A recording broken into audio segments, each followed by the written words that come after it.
Good evening, everybody.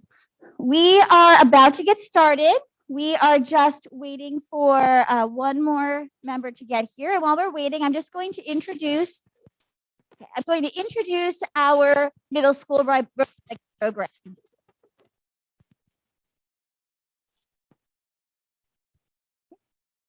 I'm Ms. Larinoff. I am one of the coaches along with Dr. Kemper and Ms. Choi, and welcome to our middle school robotics showcase.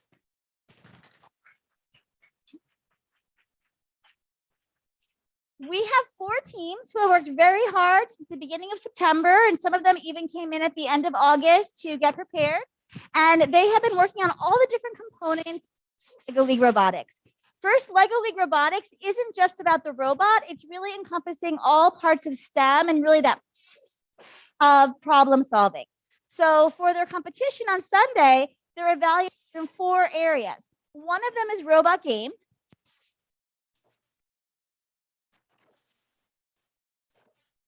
One component.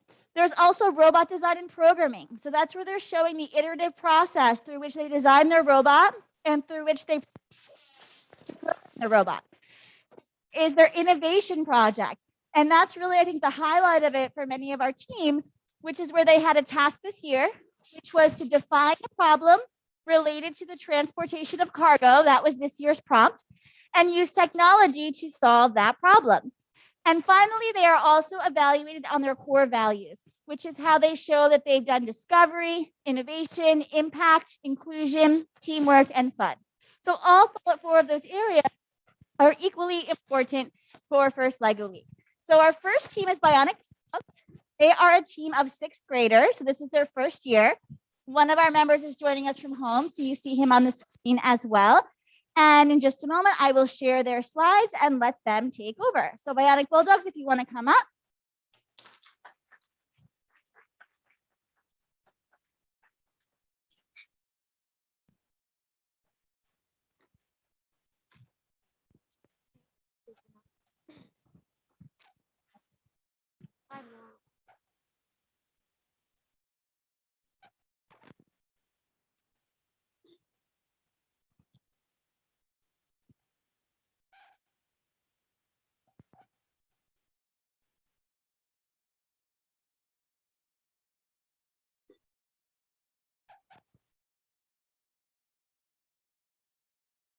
Innovation by Arav and Riyad.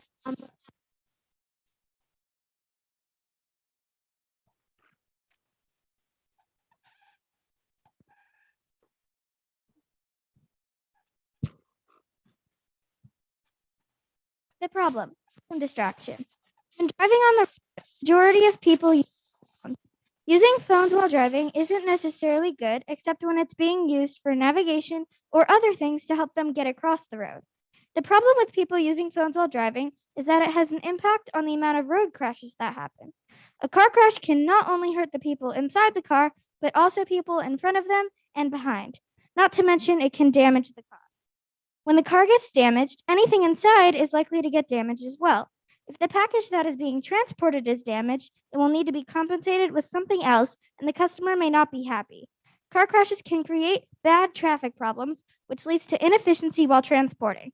Even though we don't think of much of it while driving, there's always a chance that crashes will happen on the road.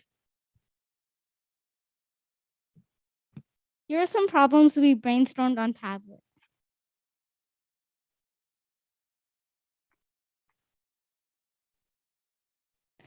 There is always a way to find the solution. Combining our ideas. This is something we did to find the solution to our problem.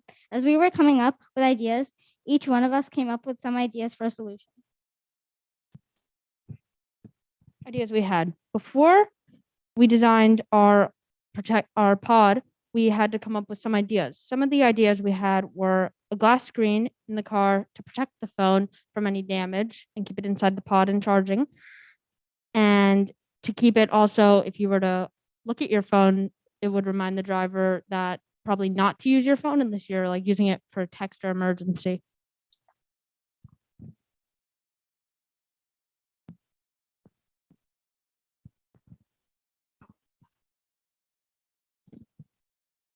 Research. We attended a webinar with experts in cargo and transportation, and we did online research about phone sizes and car phone holders to make our pod. In addition to the problem, we most definitely need a solution. We all gather up ideas to make the solution. Our solution should keep users from using their phone while driving, as well as keeping the phone safe and making sure that it still allows people to have a comfortable drive.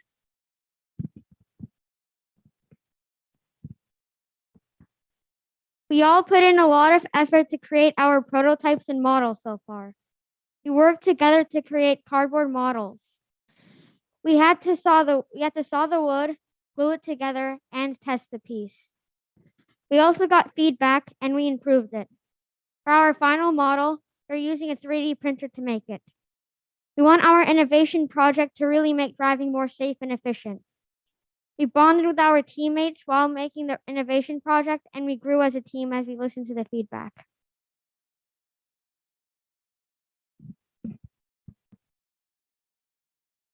Our process includes many steps, including drawing, sketching, creating a cardboard model, making a wood model, and 3D printing it.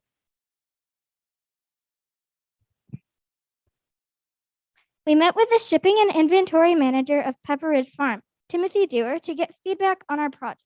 We took notes on things that we needed to improve on, as shown on the slide here, like keep people safe, having no distractions, to put their mind at ease with the device that they won't crash, and make sure that safety is the #1 priority with our product.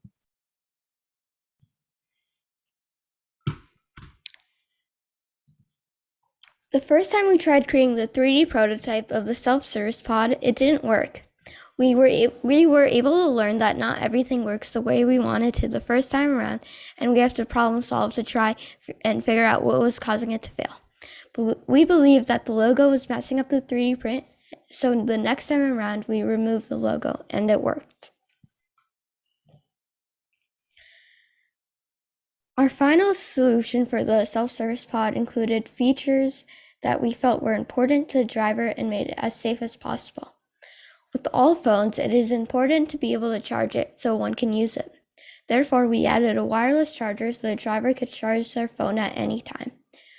We thought the location of self-service pod should be flexible and each driver should be able to put it in a place that they felt was best. So we added suction cups so the driver could move it to a place accessible to them with the suction cups. It would also stay in place. We want the self-service pod to be eco-friendly, so it is made out of recyclable plastic.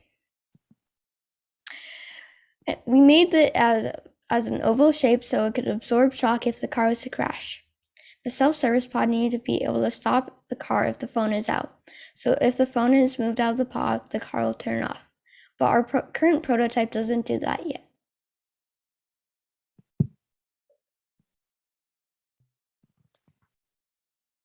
We share our project with many people and ask people for feedback, including members of the Upper Robotics team and Timothy Dewar, the shipping and inventory manager of Pepper Ridge Farm.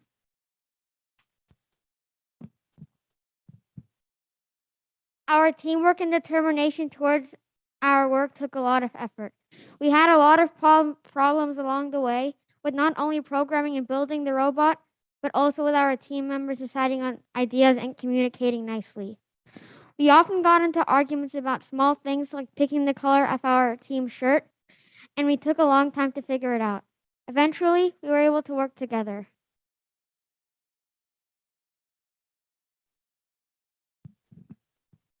Robot Design and Programming by Arif, Andrea, Amika, Rajan, Aiden, and Mackenzie, the Bionic Bulldogs.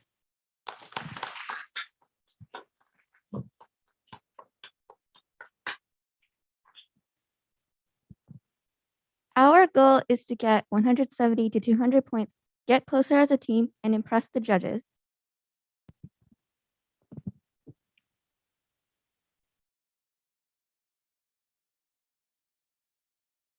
Different people were designed, were assigned to each path. Andrea had path 1, Arav had path 2, and Rajan and me had path 3.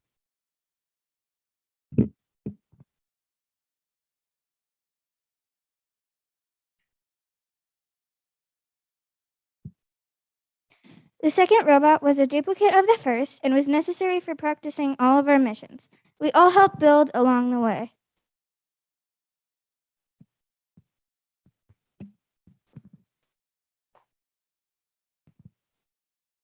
Here are our attachments. Our goal is to have as few as possible.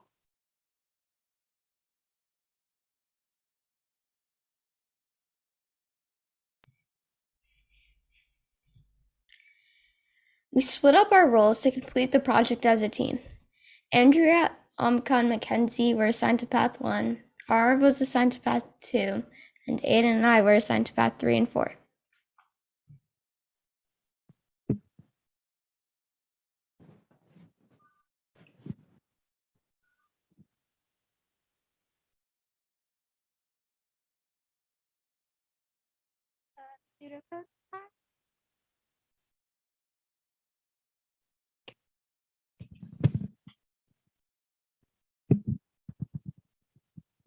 Here are some of our pseudocodes for the robot. Pseudocode is coding in simpler words, not like block coding.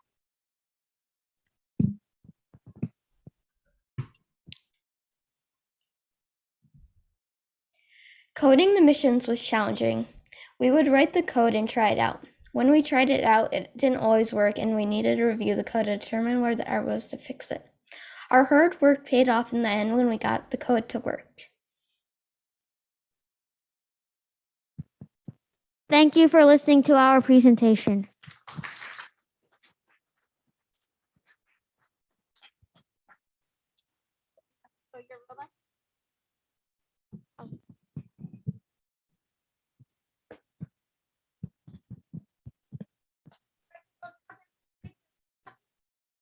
Minutes to get as many points as possible.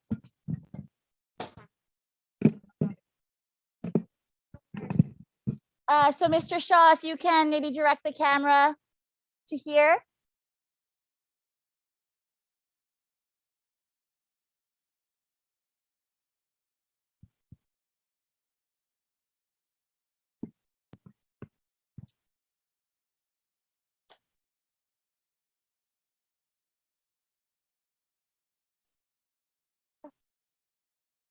Yeah. Mhm.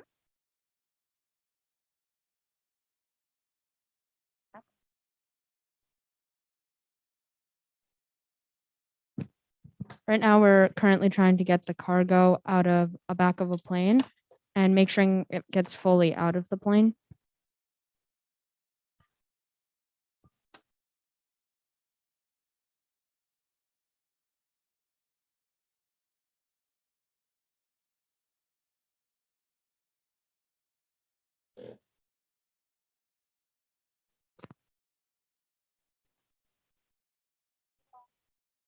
We're currently changing the attachments because different missions come with different attachments. And one thing that shows this team's perseverance is part of what Arav is doing here is actually what Rajan would normally be doing, but Rajan is home tonight, and so they are having to change things on the fly.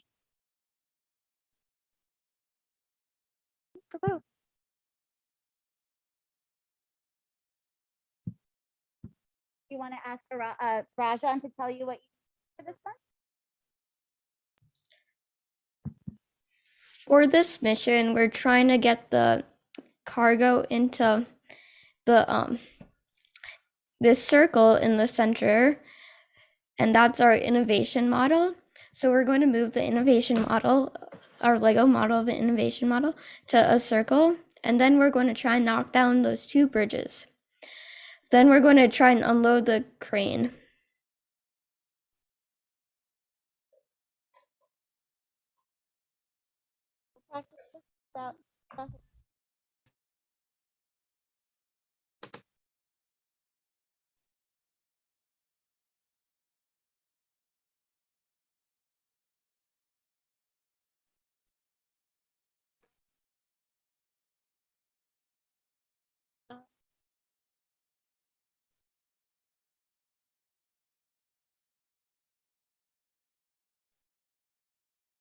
Currently, we are trying to get the crane, which is right here, and the cargo off the cargo platform and knock over both of the bridges.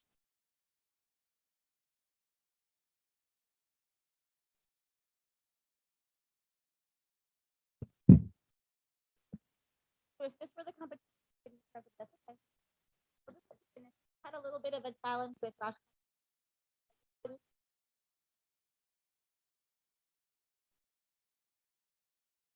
Yeah, no, we're not. You know where this one's supposed to be. Why don't you ask Rajan where to place? Rajan, do you have any idea where to place the robot for this mission? It's pretty similar to Ara's mission. It's just right in front. Okay, thank you. Thank you.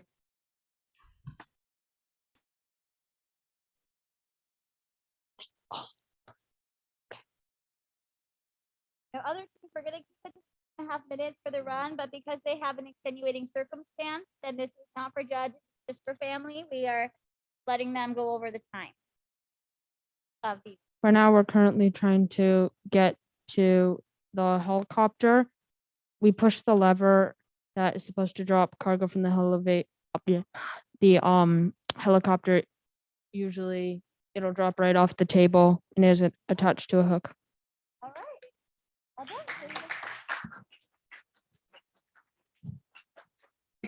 Very nice. All right. So your group has till 7:25. So you have about 4 minutes for questions. Does anybody have questions for this team on their robot design, on their innovation project?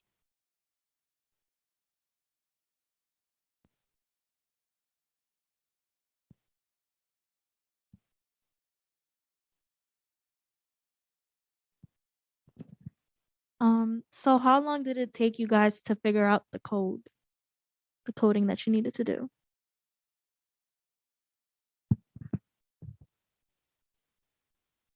I don't know. I'll answer.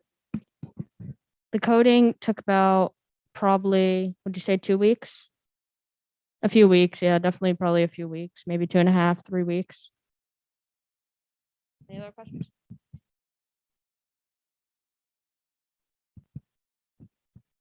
What was your inspiration for your innovation project?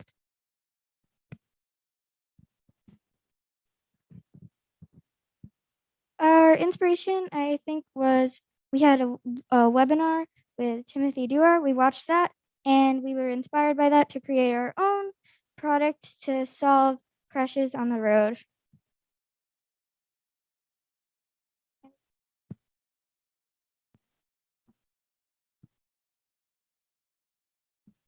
Did you use any reliability techniques, and if so, what were they?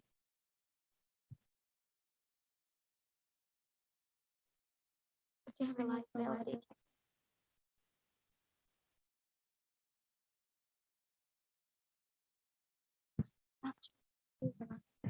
We're not sure.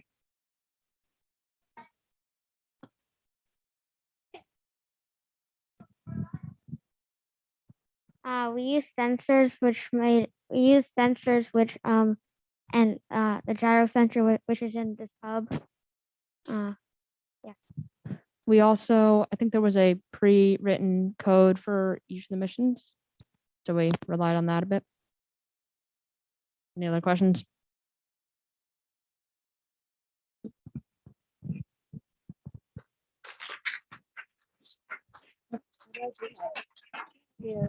Thank you. If you guys can reset the table for the next group. All right, our next group is the Spikers. So the Spikers are a 7th grade team. This is their second year. Rajan, you are welcome to stay on if you want, or if you would like to leave the Zoom and look at the live stream, you can do that too. Thank you so much for Zooming with us tonight. Okay. Also, a quick note, a question that I was asked by a few students is whether you are allowed to leave after your group has gone. So we understand that some of you live in the city and it is a late night. So if you absolutely need to leave, of course you are free to do so. But I would recommend that if possible that you stay to support some of the other teams if you can. I do realize that for some of you that isn't possible or it's not convenient. And so we do understand if somebody does have to leave. And if so, we ask that you do so in the least disruptive way. But I'm sure all of our teams would love support to the end. All right, so let me share the screen for the Spikers. I'm not sure why we're seeing double. I don't know. I know, I can't mention.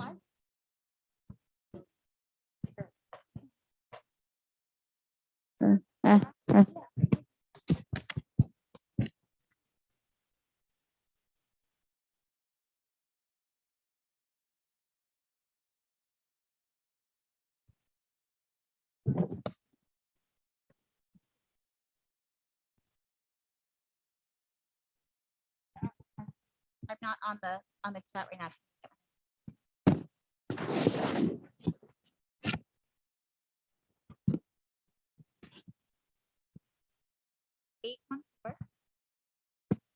814-4154.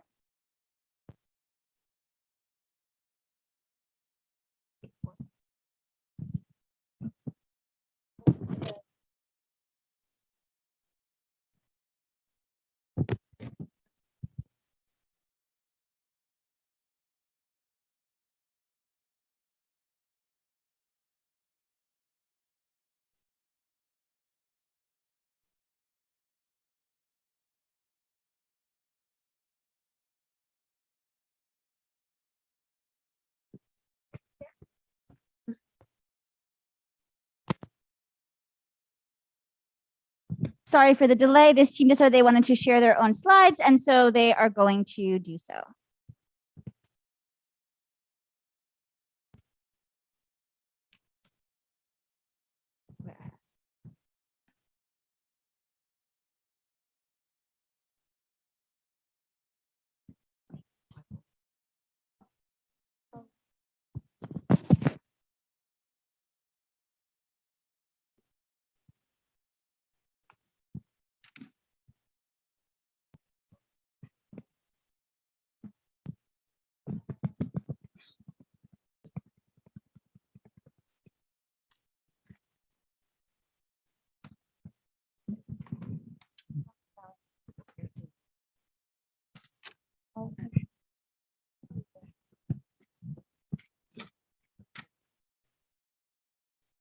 Okay, hi everyone. We're Team Spikers, and our team consists of Prisha, Ryan, Nellie, Caroline, Della, Jesse, and Hudson. And our team number is 51390.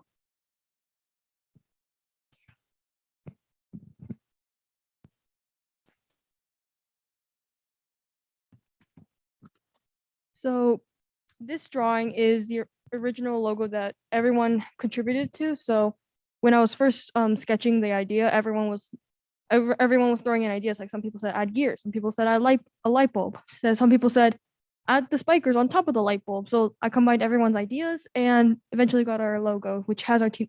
And this is our final product with our team number on it. So the building captain is Prisha, the coding captain is Ryan, the co-coding captain is Caroline, the innovation captain is Madison, the core values captain is me, the mission strategist is Hudson, the attachment builders are Jesse, and the innovation research is Della.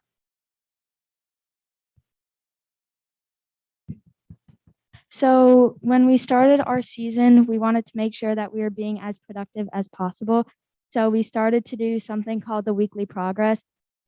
Every week we would fill this out to show our progress throughout the year.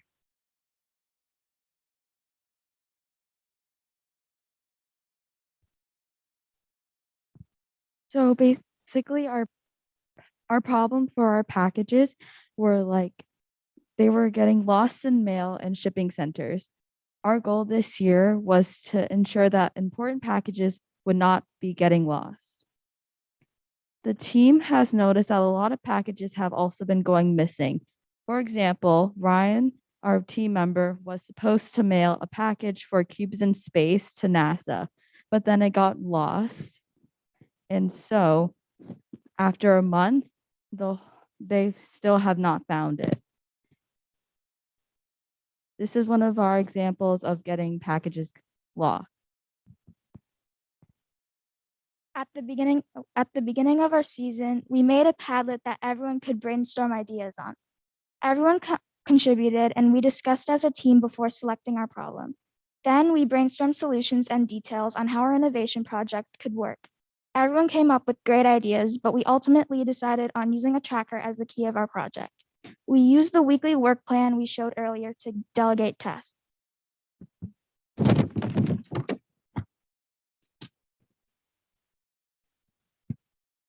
We researched why packages get lost, such as human error, theft, and shipping delays. The issue we decided to focus on is a gap in the tracking process. Packages get scanned and put in a bin, and then the bin gets scanned every time it enters a new location. If the package is not in the bin or the bin does not get scanned, the tracking information is inaccurate. We named our solution Package Protector. It tracks packages in real time using a small commercial tracker. It is a paid service along with signature delivery. The tracker is strapped onto the package in a plastic protective pouch, and the tracker is entered into the system to be tracked by the carrier or the recipient. And whenever the package is delivered, the tracker is removed and then reused later on for different packages. This is what our final product looks like and what it would be shipped. We tested shipping and tracking 2 commercial trackers. The left one is an air tag and the right one is a tile tracker. After comparing pros and cons, we decided the tile was a better option because it was more compatible and like we could see better with the tracking and it was more accurate. We decided to reach out to Cubes in Space for some expert feedback on our innovation project. We tested shipping and tracking 2 commercial trackers. So then the CEO of Cubes in Space told us that in engineering, they use something called TRL or technology readiness level. And they gave us a 6 out of 10 on that. So we decided to improvise and address our own gaps, such as the range of the trackers and how to recycle them. And so we improved and tested out our process.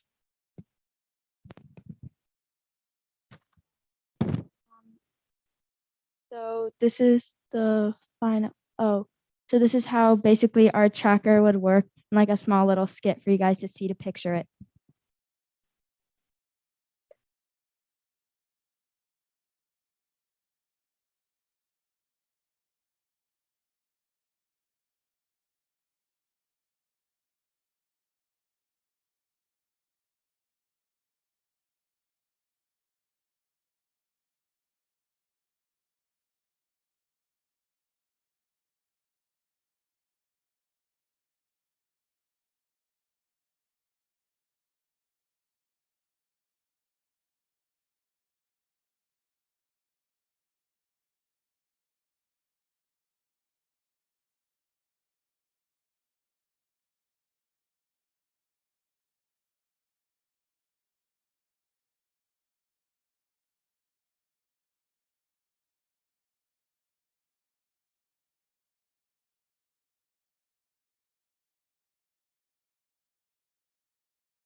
We met up with the guy at Tile. Sorry.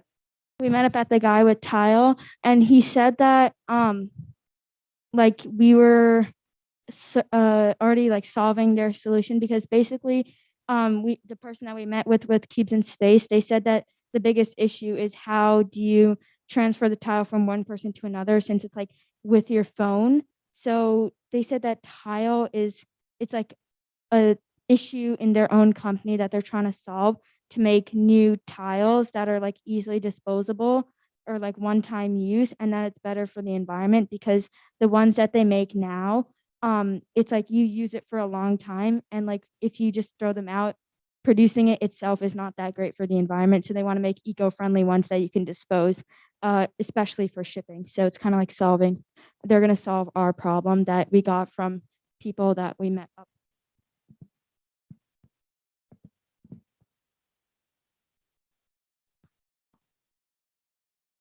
So here are some. Wait. So the impact of using tile is that it improves efficiency of the cargo of like delivery. Innovative because the current package tracking just records when bins containing packages arrive or depart on in a faculty or facility, and they're like, and it's like a lot easier because then if someone takes it out or doesn't scan the package, like they won't know because if someone took the package out after they scanned it, the bin thinks it's still inside the bin. The people think it's still inside of the bin. And here are some resources that we use to get our information. Thank you for watching. And what questions do you have for us?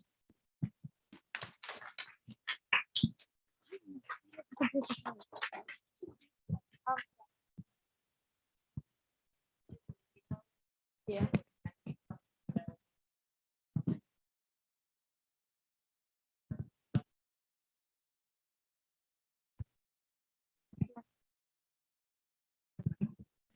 So yeah, basically we just collaborated a lot and it took us like 3 days to make that skit.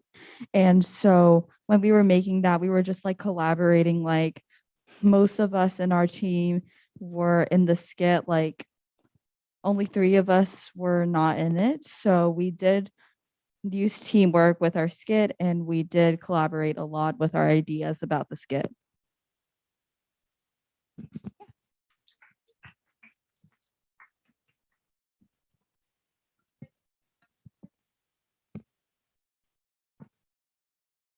I think our next step for the tracker would be to probably like set, like right now we're just testing it with FedEx, but there's obviously UPS. And we would also maybe see, I know we were just testing Tile and Apple, but I'm sure there's a lot of other trackers out there. And Tile is one of the more high-end trackers. So maybe you could find a tracker that, like, let's say you're shipping a phone to someone as a present and you don't want it to get lost in the mail. Like you could choose maybe a less cheaper tracker. So we're trying to find like a less cheaper tracker because right now like the cost would be $20 or $30, but I don't know how many people would want to pay for that because sometimes like whatever you're shipping, if it's like your birth certificate to like UPS, you need to get a new passport. That's really precious, but it doesn't cost any money. So you're paying more for package protect than you would pay for the actual item that you're trying to ship.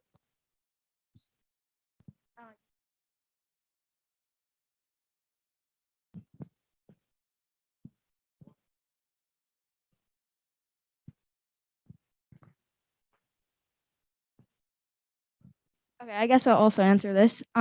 So basically last year was really interesting because of COVID. It was hard to meet in person, especially for the robot game design. We had a really hard time. But last year, the theme was for innovation to make people get more physically active because of COVID. People would like sit down and watch TV. So our innovation project was a virtual ski reality game and we made it on CoSpaces and everyone included their ideas. So we kind of just learned that teamwork is really key because the world that we made had a little bit of everyone's ideas in it. And we all took turns like coding it and making it as fun as possible. So yeah, teamwork is like the biggest thing we learned.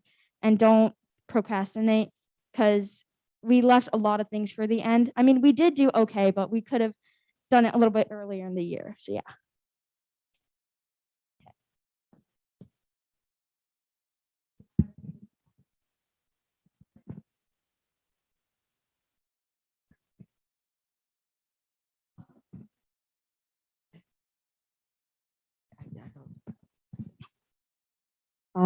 We did experience some problems at the beginning. We didn't really like come up with an innovation project, so we were just collaborating. And like you saw in our Padlet, we had a bunch of different ideas.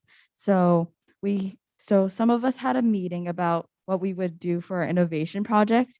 And like we said before, we had to come up with something and we figured out that a tracker would be best. So that would our main problem, and also making the skit was pretty hard because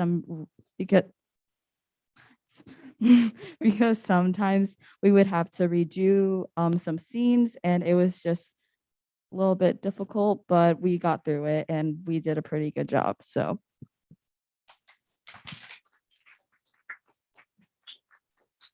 Wait.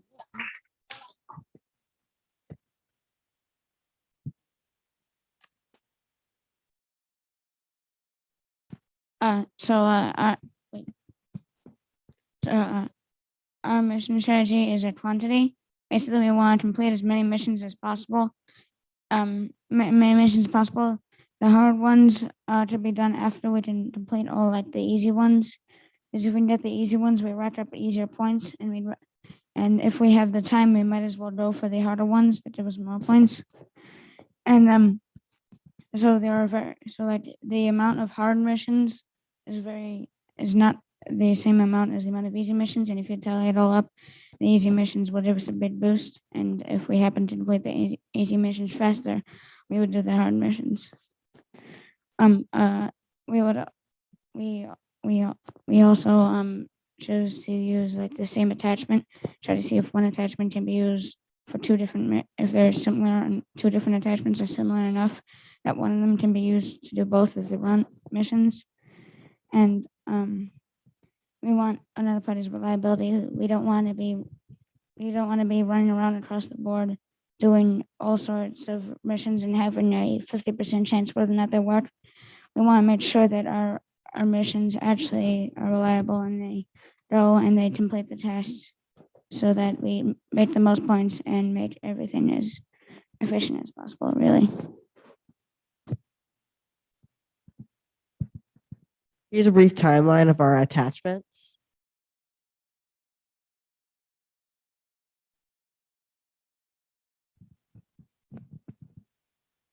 Since our team was created last year, our robot changed from our first prototype to the final version.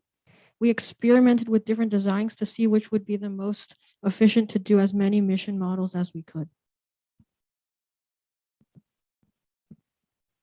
Last year, we had a huge problem with the height of the color sensors. We initially lowered them, but this year we had to raise them because they weren't able to follow the lines as accurately as they could when they were a bit higher. Last year, the Spikers created the modular attachment system, and this year we've continued this trend of using the system to quickly put on our attachments.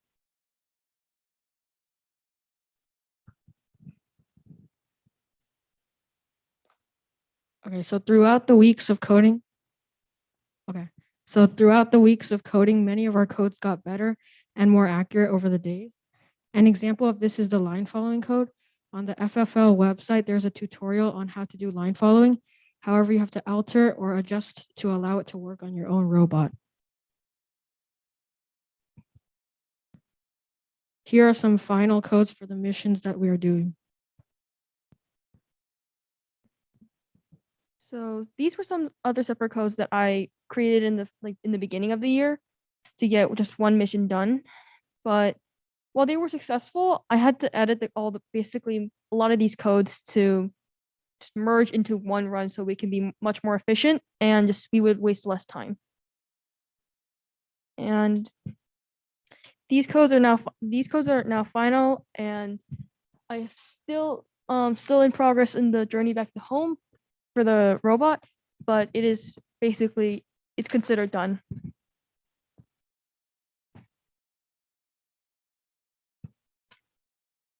The 6 roots of core values are inclusion, discovery, teamwork, innovation, impact, and fun. These roots are important because they make sure that FLL is making an impact and also having fun while your whole team is working. For our outreach, we decided to help the Bionic Bulldogs in building their mission models. We decided to do this because last year we had a late head start and we didn't want the new Bionic Bulldogs to go the same way. We wanted them to do great. Thank you for listening.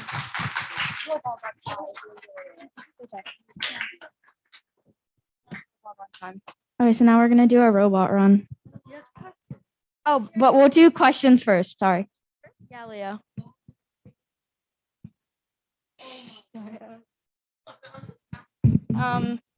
Nelly. I think our favorite core values activity was the outreach with the Bionic Bulldogs.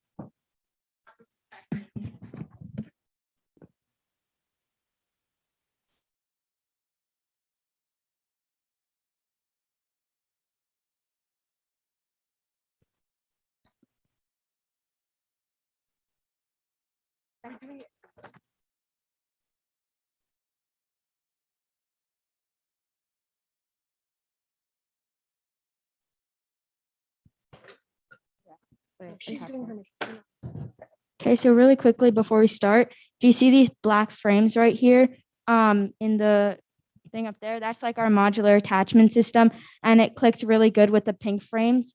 And we just have to use these red clips that are already attached to the pink frame. So you just have to push them in on both sides, and it's really easy.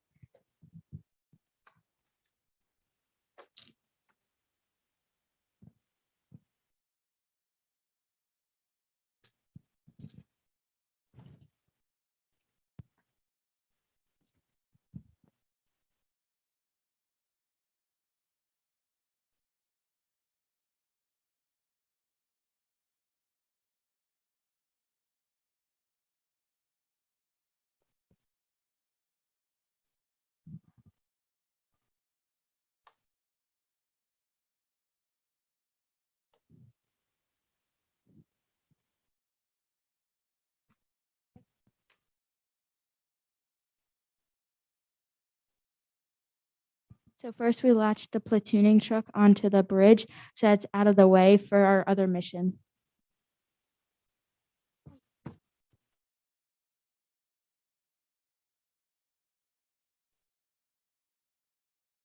So we get points for putting our innovation project in the Cargo Connect circle.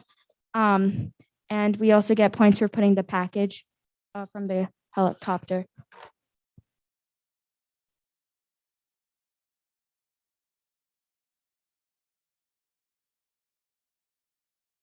So that was run 1, and we did door delivery, and we dropped off the innovation, and we did the platooning trucks.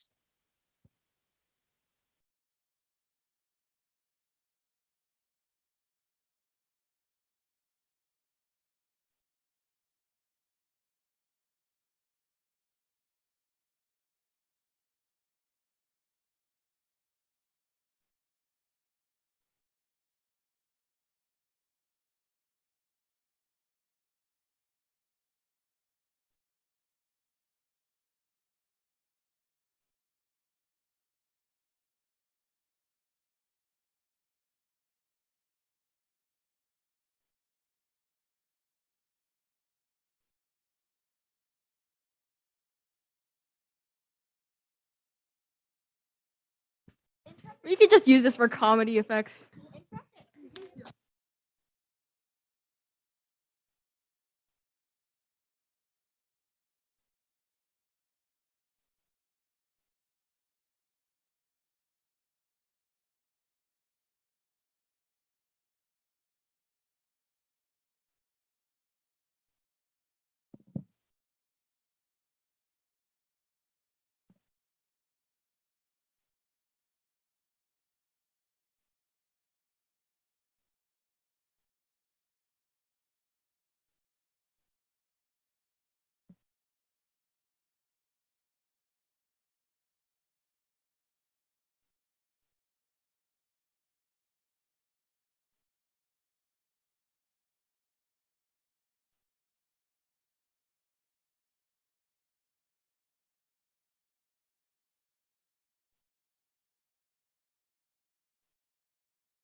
Just wait, does anyone have like any general questions on innovation, robot game design, or core values?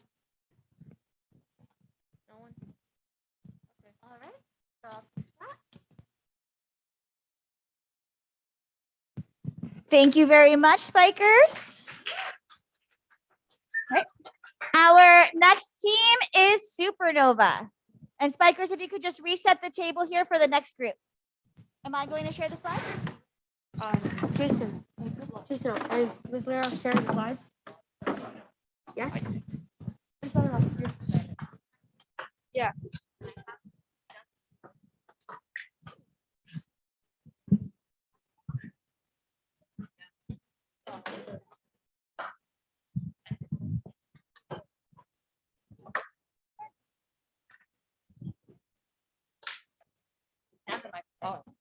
Go, go. Jason. No, but we have to start. Testing. All right, Jason start. Jason start. Turn the robot off. Robot off. After it starts. What?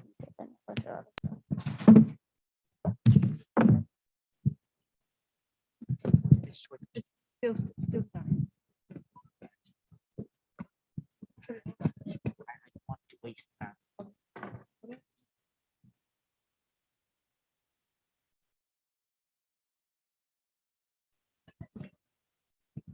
Right.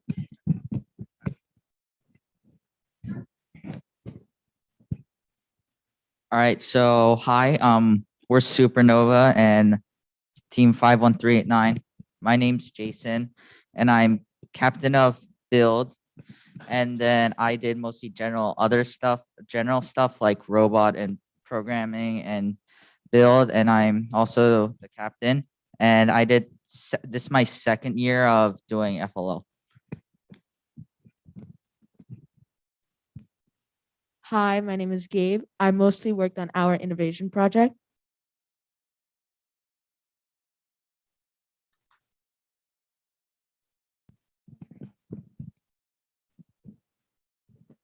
Hi, my name is Andre. I'm captain of Robot Game. But I mostly worked on innovation this year. This is my second year doing FLO. Hi, my name is Sylvie. I'm captain of programming. Hi, my name is Max. Hi, my name is Max. I am I worked on the innovation project. Yeah, and I've been doing FLL for 2 years. Hi, my name is Philip. I'm captain of Robots Design, and this is my third year doing FLL at the school. Hi, my name is Leo. I am captain of innovation, and this is my second year of doing FLL. Hi, my name is Sam. I am core values captain, and this is my first year doing FLL. And this is Team Supernova.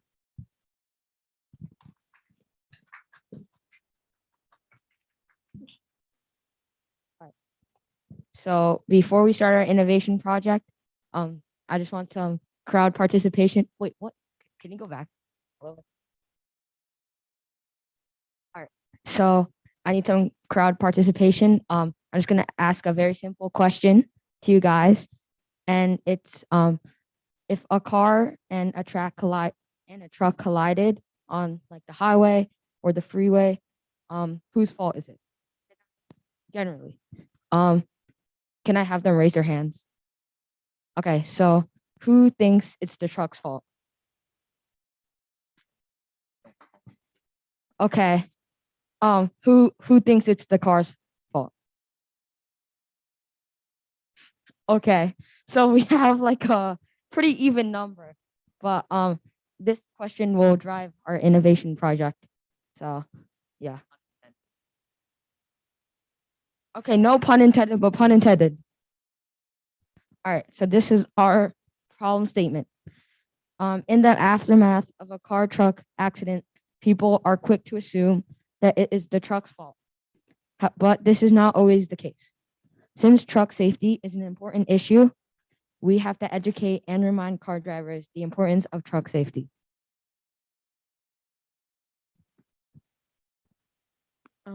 Our initial ideas were here are some of the problems, solutions, and impacts that we brainstormed. In the end, we decided to go with an idea that came from the webinar that we posted, right?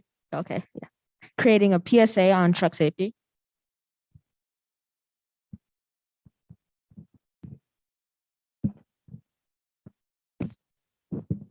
So our solution statement would be that we would create a public service announcement or a PSA to send out the highlights and the challenges that the truck drivers face daily. And it's meant to remind car drivers to act safely around trucks because trucks have much more obstacles and they're much bigger, so they aren't as easy to operate. And they do include actual truck drivers to elevate no, our PSA includes actual truck drivers to elevate their voices, and we also created a radio announcement and course materials for drivers ed.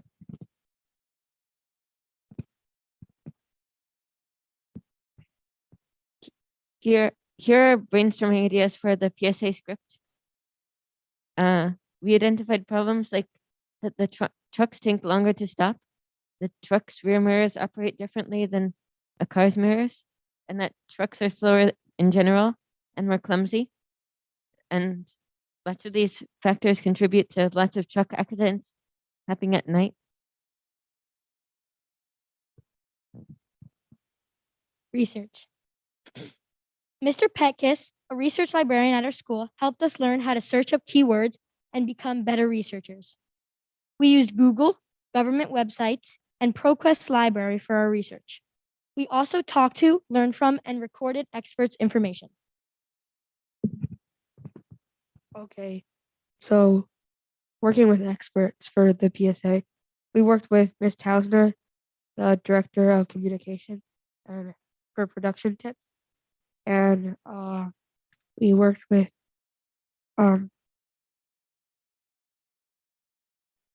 Mr. Cabe on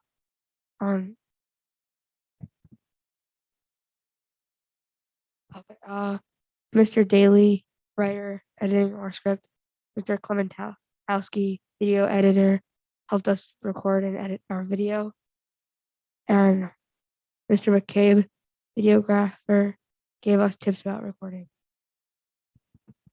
We also used Miss Mamdani, a prize-winning journalist, and she taught us how to format the script.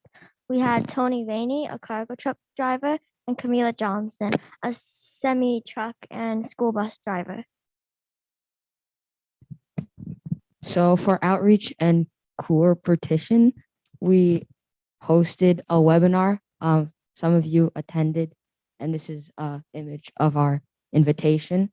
And we invited many experts in the field of cargo and transportation to come and talk. And many people came to watch and learn. And this was the root of our innovation project because one of our speakers actually gave us the idea of doing it. Some of those people were some of the other teams and other teams and other teams outside the school.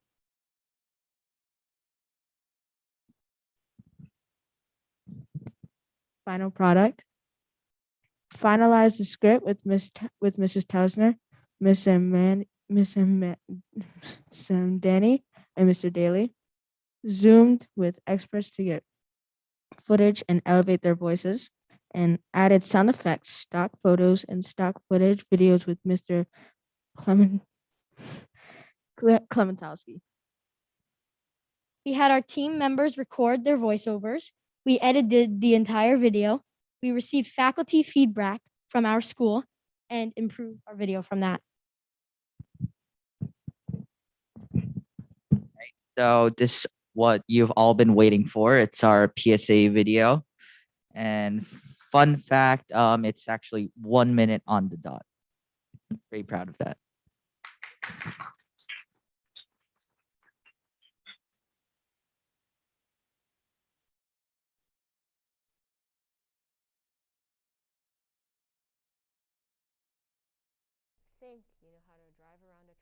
You might be wrong. Did you know in car-truck accidents, it's actually the car... You might think you know how to drive around a truck. You might be wrong. Did you know in car-truck accidents, it's actually the car driver at fault 80% of the time? I believe that every state should implement anyone that drives a vehicle to listen and watch video on trucking. Did you know if you cannot see the side view mirror of a truck, you are in the truck's blind spot? If you're directly behind a semi truck and they have a trailer, if you cannot see the side mirrors on that truck, you're probably a little too close. Did you know trucks and buses are up to 30 times heavier than cars and therefore take much longer to stop? I always say it's not my driving that scares me, it's everyone else around me. Don't treat cars and trucks the same. Keep a safe distance. Yield to trucks. save lives. This public service announcement is brought to you by Dwight Englewood Middle School Robotics Team Supernova.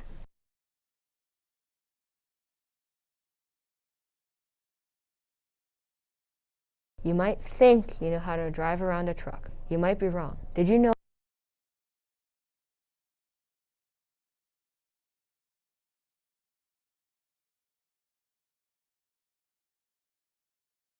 You might think you know how to drive around a truck.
Strategy is based on the fact that we aren't doing many missions that are doing motorized attachments because when we first looked at the released map, we found out that a lot of the missions required passive attachments, which are non-motorized attachments, and they're much easier to use.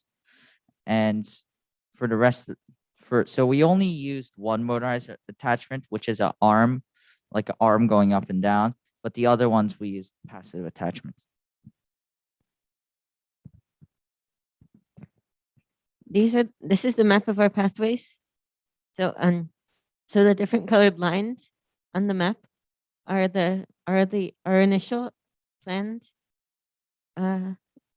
routes that we would take to go to and from the missions and do them. We decided to do this based on which ones were the most straightforward, which ones gave us the most points and were time efficient and required similar attachments. So now robot design.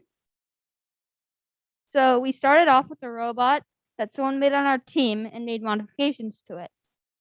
Then we assessed the robot and concluded it had some major flaws that we wanted to fix. As a result, we built an entirely new robot in this robot. In this entirely new robot. In this robot, we put the motors backwards because we wanted the robot to be more compact. However, when trying to reverse the motors and still move normally, we were unsuccessful. So we decided to create an even better robot that had all our necessities for doing missions efficiently and incorporated the lessons of the past two. So we found out during building of our robot, we found out during building that this variation of our robot that the wheels would come out 75% of the time. When we tested this robot, when we were trying to find out why the wheels kept coming out, we discovered that the wheel was very loose and the axles were too short to keep it on. In addition to this, the robot was very front heavy. Oh, not that one. The robot was very front heavy because the wheels were positioned way too far back, and it would go too fast because we were utilizing a gear design instead of just putting the wheels directly on the motors. All right. These are 4 attachments. The leftmost one is the motorized arm. We used for missions such like unloading cargo plane and lowering the train track. And the other 3 missions are passive. They mostly push things like the bridge and this crane.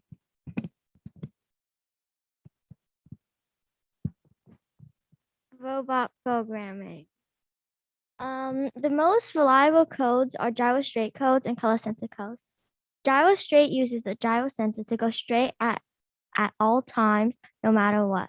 Color sensor codes, specifically line follower codes, are used to follow a line to go to a specific place reliably. Another color sensor code is using the color sensor to square off a line. This allows the robot to reposition itself perfectly straight against the line anywhere on the field.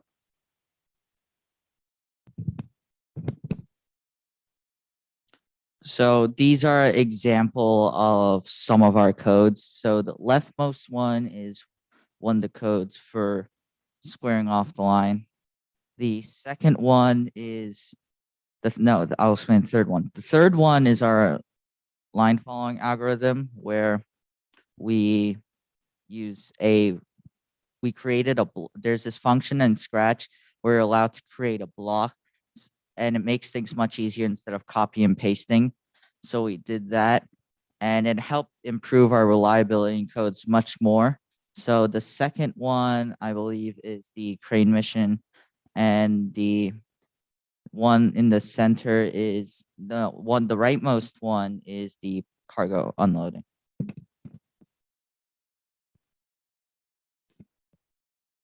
Core values.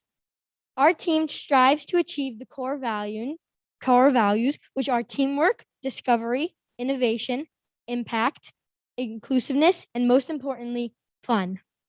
In the photos, you can see us working together on coding, doing research, and editing our slides. In addition to working hard, we also like to have fun.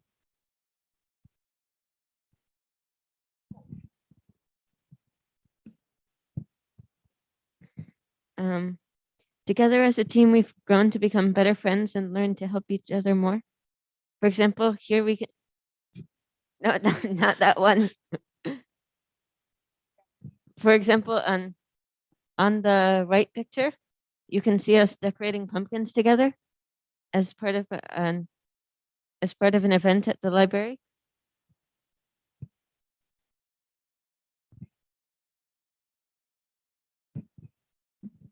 To conclude, this 2021-2022 robotics fall FLL experience has really helped us bond with each other and learn together as a team.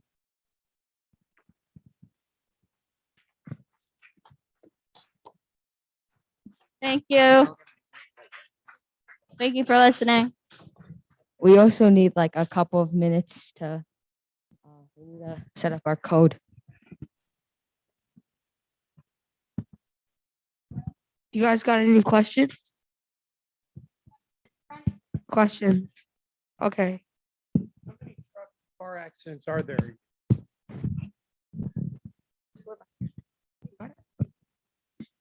About, yeah, I know. In 2019, there were actually 500,000 truck and car accidents, and the number keeps increasing every year. Any other questions?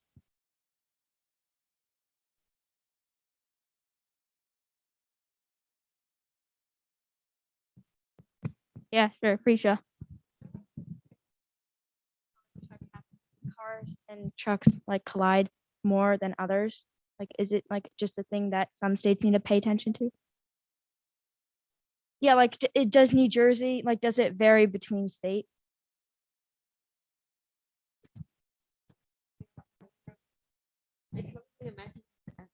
Since in this particular area, since there are lots of trucks passing through, especially over by the bridge, that might be a place where there are a particularly high amount. Are there any more questions? Could be for anything. Okay.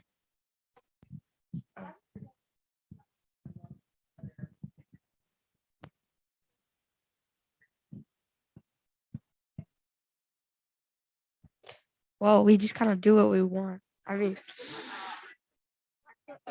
Why you're interested? like what we're interested in. If we want to do core values, we'll do core values. What we're interested in, or maybe if somebody's then doesn't know what they're interested in, then based on what we still need, if we don't have enough core values, or if we don't have enough innovation. Any more questions?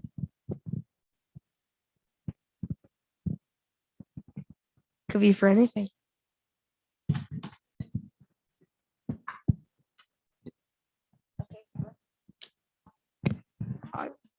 All right.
So our first mission is unloading the cargo.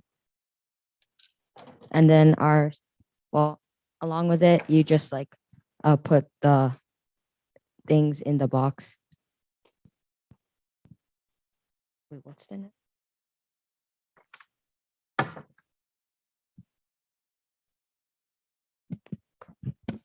So the next mission, so I just filled up this little box right here, and basically, if you fill it up completely with pieces, it gets for more points. And currently, we're doing the crane mission and the helicopter mission.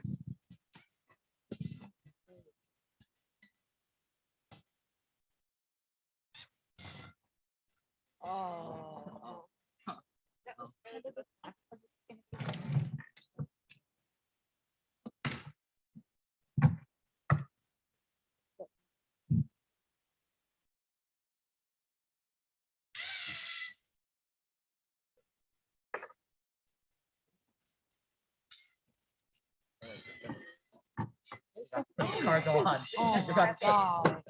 Okay. Can we just leave it? Okay.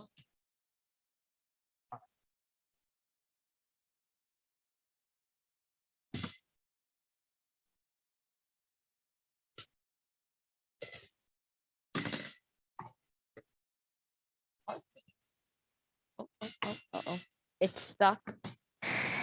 It's stuck. Oh no. Oh Lord. Stuck. Wait, this is the innovation. Oh, it was trying to do the bridge, but it was a little off.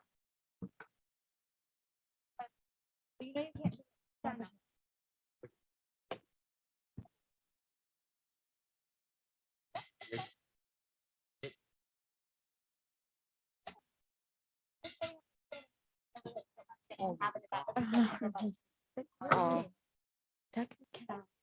Try.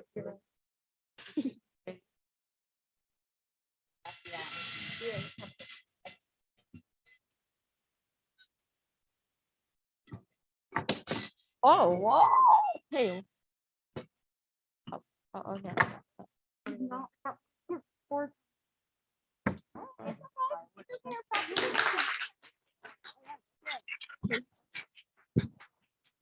All right. Thank you very much, Supernova. And then our last team of the night, so we're actually running ahead of schedule. Our last team of the night is Alpha, which is our 8th grade team. And even though it's our 8th grade team, it's actually almost entirely rookies, almost all new 8th graders.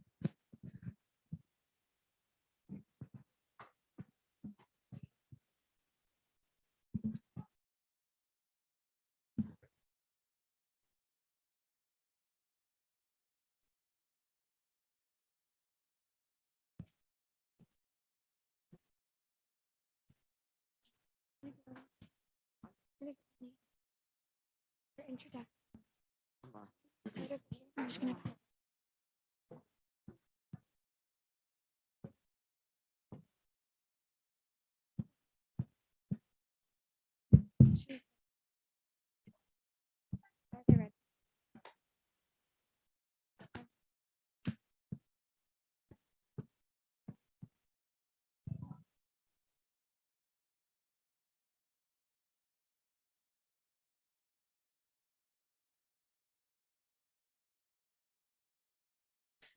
Hello, we are Team Alpha. Our team number is 42091. My name is Anna, and I am the captain of Core Values.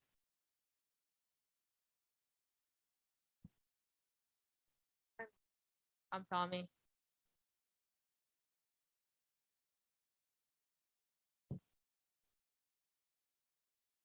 I'm Arav, and I'm the coding captain.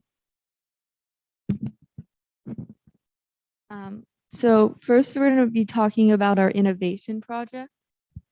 Our innovation project was turning. Oh yeah, can you go to the next one? Our innovation project was turning used cargo into homes. Our problem statement was large cargo containers are used a very limited amount of times and they are left in cargo container graveyards. This is an efficient use of materials and this is harmful to the environment because if you throw it into a dump, it creates pollution and the earning of fossil fuels is the process it takes to make the iron, also hurting our ozone layer in the process. Our solution statement was by coordinating with an existing project, we will reuse shipping containers to provide shelter and aid for people facing homelessness. This will have a strong social and environmental impact. Here are some pictures of us working on our innovation project. We were coming up with a bunch of different ideas to solve our problem. For instance, improving the health and comfort of truck drivers, or making sure big companies like Amazon have the recycle sign on their boxes.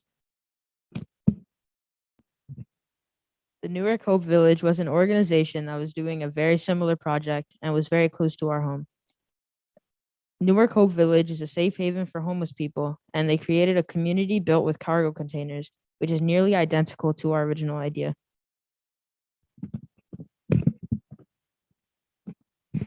However, upon further inspection of their website, we discovered that the Newark Hope Village was making cargo containers. Therefore, they were solving one problem, homelessness, but contributing to another, which was the excess amount of cargo containers. So we proceeded with the original plan. And here's a picture of our original model, or a 3D model. Although we followed the dimensions, it was very unrealistic and there were many flaws. We had to receive more professional advice, so we contacted Mr. Vieira. We learned a lot from our short meeting with Mr. Vieira, who is a welder. He told us the flaws of our original design and gave us ideas to help with the new design. Not only that, but he informed us of the prices of all of the materials and add-ons that we made and used. The prices were $10,000 to $20,000 for the roof and more than $10,000 for welding. He also gave us a heads up about potential safety hazards for our design. For example, we didn't have a fire escape on the second floor. We also talked to Mr. Massey, who is the director of facilities here at Dwight Englewood. And at Dwight, we actually have some cargo containers that are used for storage. So he's familiar with the material. And he gave us insight into building code and flaws with our original model. After the meeting, we revised our model to fit the more realistic building code, explained to us by Mr. Massey. After our model was confirmed, we laser printed our model into wood, which you can view on the bottom right of our slide. Oh, yeah. Which you can view on the bottom right of our slide. Next slide. These are pictures of our finished, fully put together models that we made.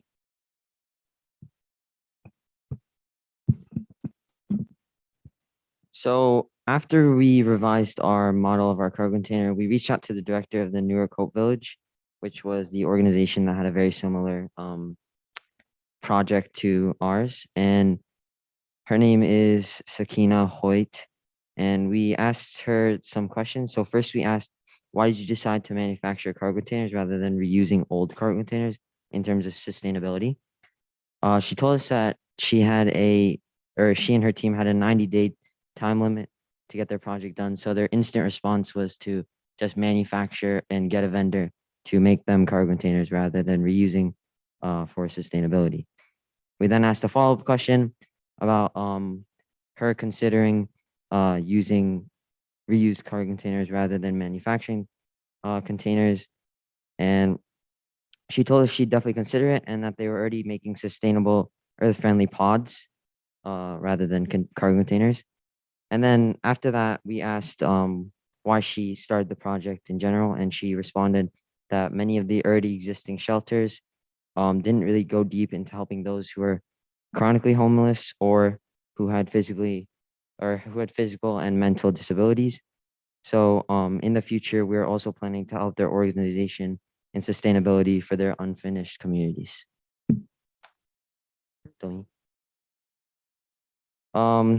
So for our final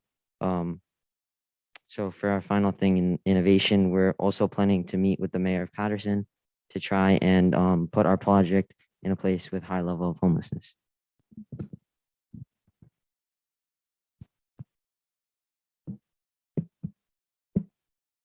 Moving on to robot design and programming. Our mission strategy was to group missions that were close to each other and choose missions that used minimal attachments and mostly passive attachments. We also used reliability techniques to ensure our code worked consistently each time. Our robot is designed to be flexible with designs of modules, yet to be as efficient with modules as possible to minimize wasted time during changes. Here you can see the pathways that we take on for each launch, which are strategically ordered. The pathways with the least points are saved for last to minimize point loss in case of shortened time. We used reliability techniques like squaring the robot against the wall and sensor input to improve accuracy.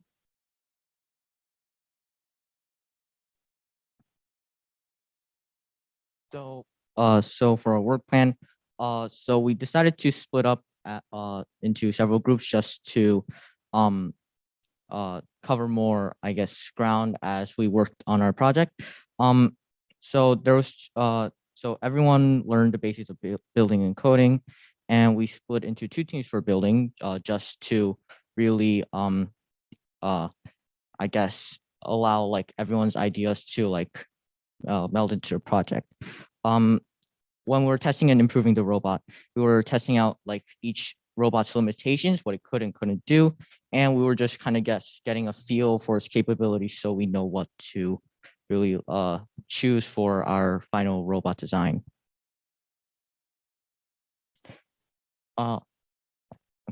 Here's some early prototypes of our robots. So the one on the what is it? Your left, it needed like a modular system. The robots needed like correct sensor placement. We need to work a bit on wire management. And we really wanted to be as efficient as possible with interior space. And we just really wanted to be as like least time consuming as possible with changing attachments and etc. We wanted to make the bot able to square off and use constants to more easily and efficiently position the robot. We wanted a highly adaptable robot, good wire management, a efficient modular system with minimal clip-on points, the ability to efficiently put parts inside the robot, and use gears that would transfer motion from the motor. And once we finished building our robots, it was time to move on to coding. We started with pseudocode for all of our pathways so that we had a good idea of what we needed to code. The pseudocode helped us to make sure that we knew what exactly the robot needed to do so that we could complete the missions. You can see the pseudocode up on the screen that we wrote for one of our missions. Reliability techniques help to make sure that our code runs the same each time. The gyro sensors calculate the angles at which the robot is moving, which helps us in several ways. Here's a picture of our gyro straight code so that our robot moves as straight as we can. Another one of our reliability techniques was using the gyro sensor to turn. The gyro sensor allowed us to make accurate turns so that our code was consistent each run. We used a line follower in order to allow the robot to easily and consistently navigate the table. The line follower that we originally had was just proportional, but we made it a proportional integral line follower so it had much more accurate movement. Now we have an even closer look into our line follower to demonstrate the process. So we started with a proportional line follower, as Ara mentioned, and we used a tutorial from ev3lessons.com. We learned to measure the reflected light intensity from one of the sensors and figure out how far it was from the middle of the line to scale it and make a correction. We wanted to go further though. So we went back to ev3lessons.com and found a tutorial for a proportional integral derivative line follower. The words integral and derivative seemed scary, but we kept going and pushed through. And as a result, we gained a good understanding of what these words meant. It was really important to us that we made sure to understand concepts instead of just copying code from the tutorials. And because of this, we were able to change the code so that it worked well for us. On the left, you can see the code from the tutorial, and it has a lot more variables and unnecessary steps. On the right, you can see our code, and it has fewer variables, fewer lines, and can be used as a function. And as a result, we managed to improve our line follower. I did not realize this has audio. But you can see it's shaky at the beginning, and that's proportional line follower. And here's the PID line follower, and it's a lot smoother.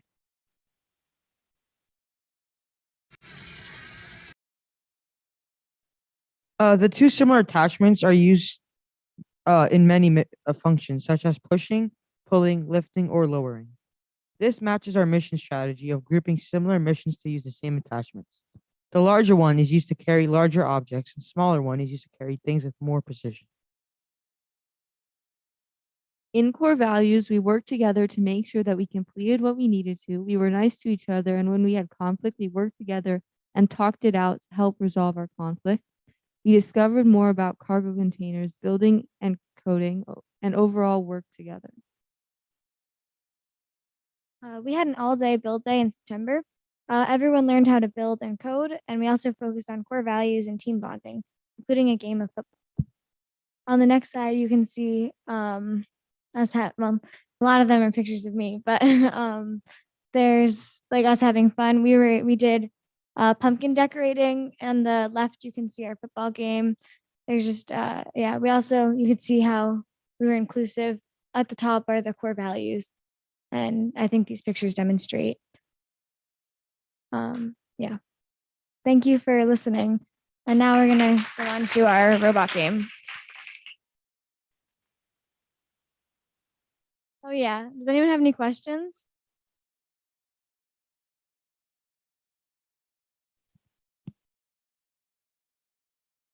Any questions at all?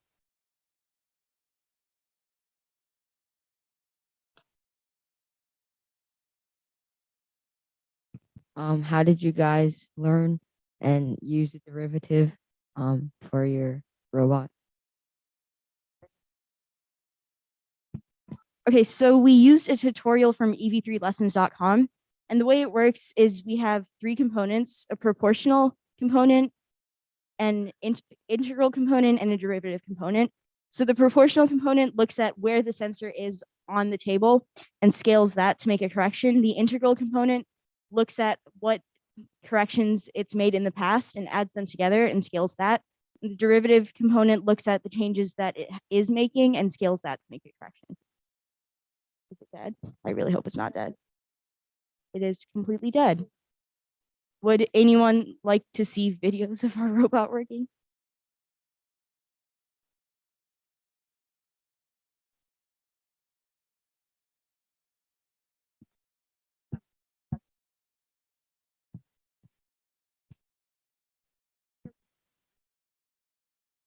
See that? Okay. Did we do that?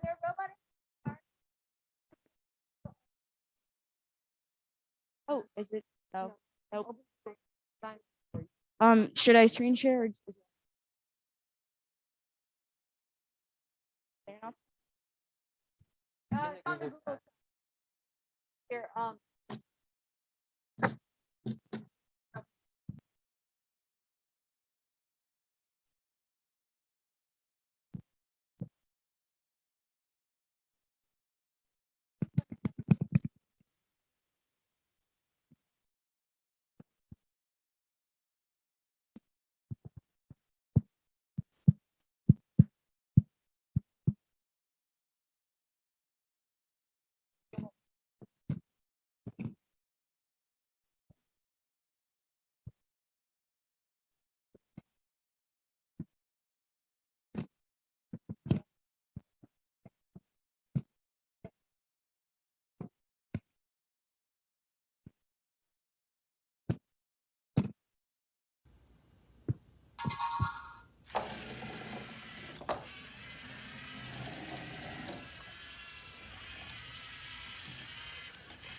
Here, the robot successfully did 3 missions in one pathway.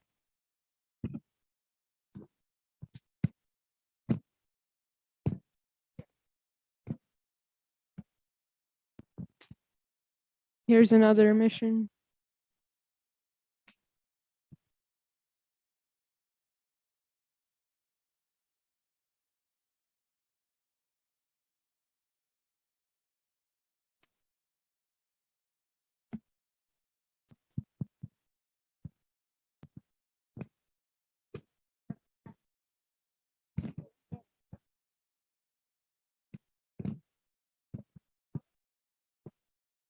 Thank you. So that concludes our innovation showcase. So luckily we were getting here a little bit early, so it's good. I just tried to pad the time a little bit to make sure we have time. Question? I do not. So let me stop the webinar so that that information is not public. Oops, let's not be zooming on me doing that, please.